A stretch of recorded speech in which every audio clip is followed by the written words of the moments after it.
as of yesterday, San Francisco 49er wide receiver Brandon Aiyuk officially requested a trade. And the Indianapolis Colts should undoubtedly try to trade for this guy. There's no doubt in my mind that the Colts should have an offer in front of John Lynch, the 49ers general manager, 10 minutes ago. They as soon as it was announced, they should have called and said, "Hey, what do you want for Brandon Aiyuk?" Right? Like all these Colts fans, all these Colts people, all these Chris Ballard believers brag about how much cap space the Colts have. Oh, we've got cap space. We can go add good players whenever we need to. Why don't we add a good player right now? Why don't we go and add an outstanding weapon like Brandon Aiyuk? The evidence is there.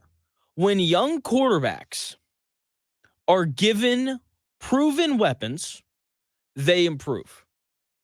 Jalen Hurts. Okay, the Eagles go out. And who do they add? They add A.J. Brown. And Jalen Hurts' numbers soar. Pun not intended there. Tua with the Dolphins. What did they do? They go out. They sign Tyreek Hill. And what did Tua's numbers do? He looked like an absolute bust. It's now looking like a halfway decent NFL quarterback. Josh Allen had 2 horrendous seasons in Buffalo. He was terrible. And what did they do? They go out. They make a trade for Stephon Diggs. Stephon Diggs shows up, and what happens? Josh Allen all of a sudden is the second best quarterback in the NFL. Proven weapons help young quarterbacks. So let's give Anthony Richardson a proven commodity at wide receiver. Because let's be honest about this Colts receiving core. Michael Pittman Jr., he's a 2. He's not a 1. Okay, he's a good receiver, but not a great one. Josh Downs, great in the slot, but he's not a number 1 wide receiver. He doesn't have the size to play on the outside. Okay, I'm excited about Adonai Mitchell. You're probably excited about Adonai Mitchell, right? We see the 4.3 40 and we're like, oh man, we got somebody who's fast, right? But here's the thing. He's unproven, and proven commodities are better than unknown commodities. I know for a fact that Brandon Aiyuk can perform at an elite level in the NFL.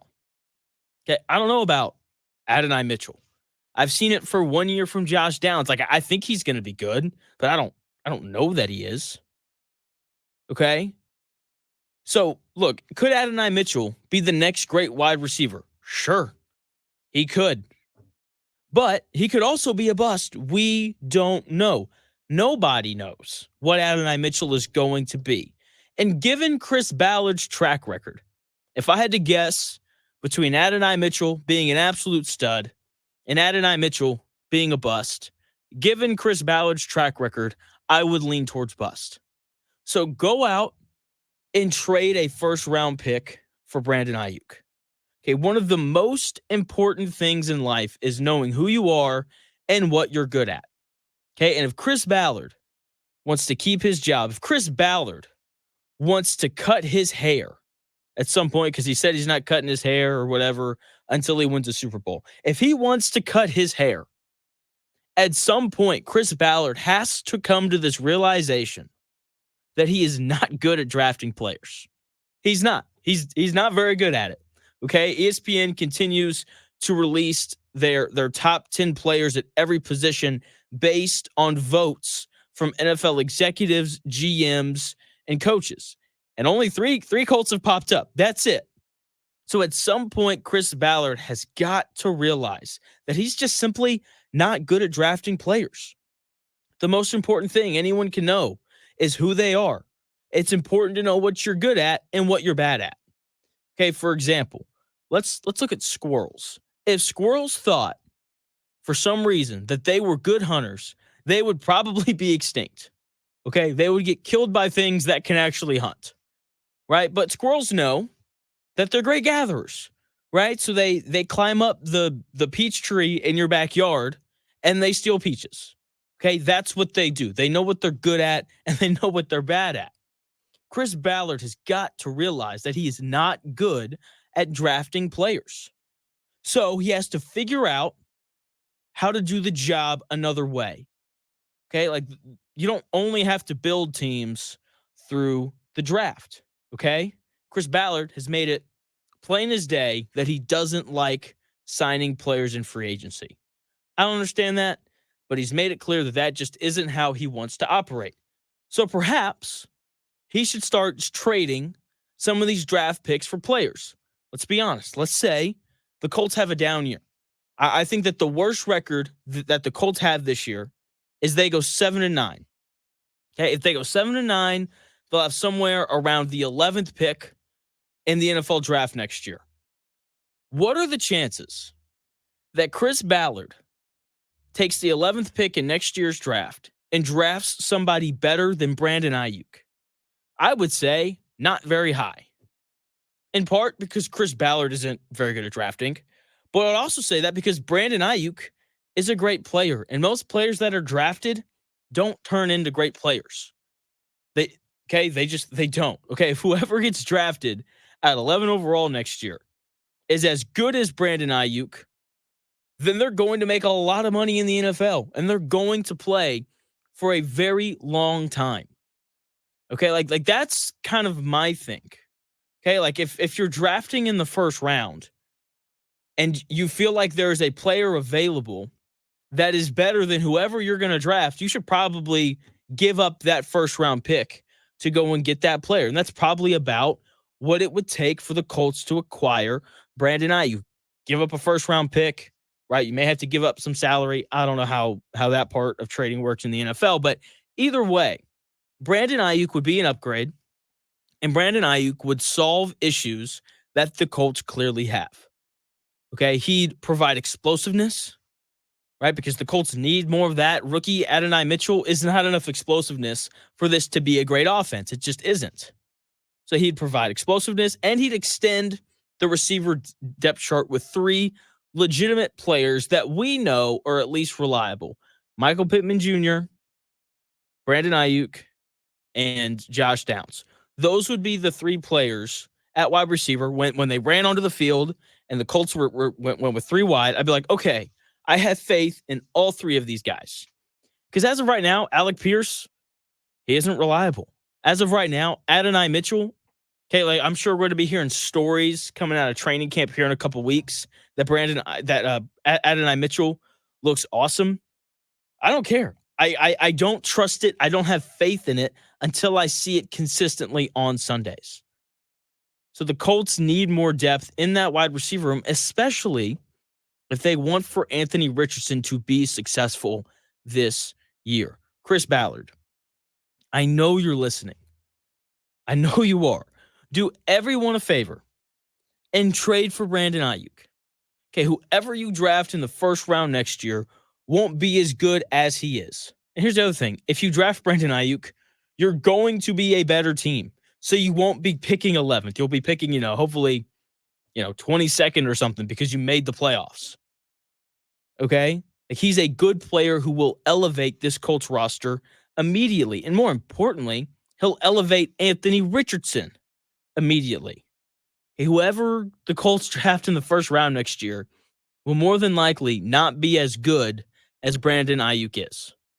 Okay? He's a guy who can elevate the team, and the Colts should trade for him yesterday. He's that good of a player. And I want to continue to hammer home this idea that Chris Ballard has not done a great job of drafting. When you make a list of the best players on this Indianapolis Colts roster, okay, you obviously have to name Quentin Nelson, Jonathan Taylor, and DeForest Buckner. Those are probably the 3 best players on the roster. After that, probably Michael Pittman Jr., and then you get to Zaire Franklin and EJ Speed. And Colts fans swear by these 2 linebackers. Okay? Like, I get on Twitter after games, and people rave, and I mean rave, about how great Zaire Franklin and EJ Speed are.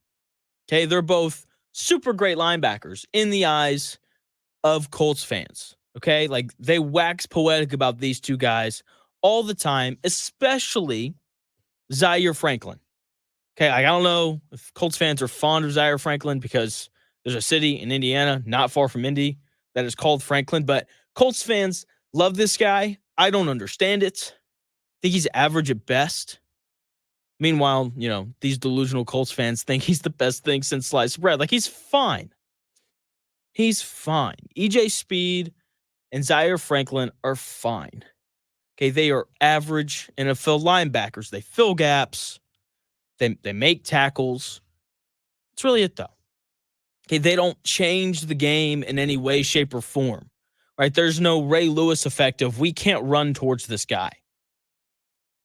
Okay, like there's just it's not a thing. Right? They're fine. They do their jobs, and they don't really go above that. Right? They just like, okay, we'll fill gaps, we'll fall back into our zones, and whatever. That's kind of it. Sometimes they don't do their jobs, and it makes me want to jump through the TV and yell at Gus Bradley and those dudes. Okay? Because they're average. They're fine. It's whatever. And I'm sure that there are Colts fans right now that probably turned it off. They're like, oh, you're wrong. Whatever. They think I'm wrong. Which is fine, right? If you disagree with me, you're allowed to disagree with me. That's fine. But here's the thing. You can disagree with me all you want. Smart NFL executives, scouts, and coaches agree with me. ESPN is continuing to release the top 10 players at every position according to NFL executives, coaches, and scouts. And they released the top 10 linebackers in the NFL yesterday. Here is the list. Number 1, Fred Warner of the 49ers. The guy deserves to win a Defensive Player of the Year award at some point. Roquan Smith of the Ravens is on there. Matt Milano of the Bills. Patrick Queen of the Steelers. Played for the Ravens last year. That was a nasty linebacking core. A large part of why the Ravens made it to the AFC championship game. Nick Bolton of the Chiefs. Whenever I look at these top 10 lists, it feels like the Chiefs have someone on every single list, and it's why they are the best team in the NFL, and it's why they have a decent chance of three-peating for the first time in NFL history. It's almost like when you draft well, your team's good. I don't know. Jeremiah Owusu-Koramoah of Cleveland is on the list at 6. Tremaine Edmonds of the Chicago Bears at 7. Demario Davis of the New Orleans Saints at 8. Dre Greenlaw, Fred Warner, together for the 49ers. Nasty, fast, sideline to sideline, one of the better linebacking cores in the NFL. And then finally, out of Jacksonville, holding the 10th spot, is Foyesade Oluokun. I hope I said that right. I doubt that I did. But those are the top 10 linebackers in the NFL, according to executive scouts and coaches. No Colts on there. What a surprise. Probably surprised a lot of Colts fans because they think these two guys are great. Now, first off, I completely agree with this list. Okay, I definitely agree with the notion that all of these players are better than Zaire Franklin and EJ Speed. Secondly, here is yet again another list voted on by NFL executives, general managers, and coaches that do not include a single Colt. Now, when I look at this list, the thing that jumps out to me the most is the pure speed of this list. Fred Warner, Roquan Smith, and Patrick Queen are the fastest players on the field, it seems like. I remember when Patrick Queen was playing at LSU, he was a running back coming out of high school. And when he shows up at LSU's campus and they're like, do you want to play running back or do you want to play linebacker? And he sat back and he was kind of looking at everything and he was like, oh, let me play linebacker because those guys get paid more. Right? So he's got running back speed. He runs like a 4.3, right? Like these are fast guys. They cover incredible amounts of ground when they're running sideline to sideline. Those three guys in particular. And when I would watch, because I watch an incredible amount of football, when I would watch the 49ers or the Ravens, right, or really any of the guys on this list, and I would watch how these linebackers move, it was crazy. And then I would turn on the Indianapolis Colts, and I would watch Zaire Franklin and EJ Speed. It looked like they were moving in slow motion compared to those guys. It's a night and day difference. And now, I will be the first to admit, I don't know everything about football. Okay, I don't know everything about sports in general, but I know what different looks like. And I know what average looks like. For example, I don't watch a lot of hockey, but I watch the Stanley Cup. And you sit back and you watch the game, and there are several, good players on the ice. And then Connor McDavid gets the puck, and you're like, oh, that's different. Okay, I think that that's something that everyone that watches sports can point out, like, oh, this guy has a different gear, or this guy's size and speed is just different, right? And so if you can identify what's different, you can also identify what average looks like. Zaire Franklin and EJ Speed are average. Okay, they don't have the speed. They don't make the plays that the other guys on that list above them do. They just don't. They don't. They don't have the speed. They don't have the lateral quickness or whatever it is that makes a great linebacker great. Okay, they don't cover sideline to sideline like Roquan Smith does. Now, once again, I am not saying that Zaire Franklin and EJ Speed suck. That's not what I'm saying. Okay, I'm just saying that they are average. Okay, like draft after draft after draft happens, and Chris Ballard drafts guys that are below average to average, with the exception of Quentin Nelson and maybe Jonathan Taylor. Outside of that, I look around and I see a lot of average. And when I look at the Indianapolis Colts record, it reflects that. It's a lot of 9 and 8s. There is. That's who they are. They are average under Chris Ballard. And I'm just waiting for Jim Irsay to be sick of being average, because that's just the worst place to be. No one wants to talk about things that are average. Okay, that's boring. That's what it is. People want to talk about things that are great, or they want to talk about things that are terrible. That stuff that hangs out in the middle, no one really cares for. And I'm kind of waiting for Jim Irsay to stop caring for it as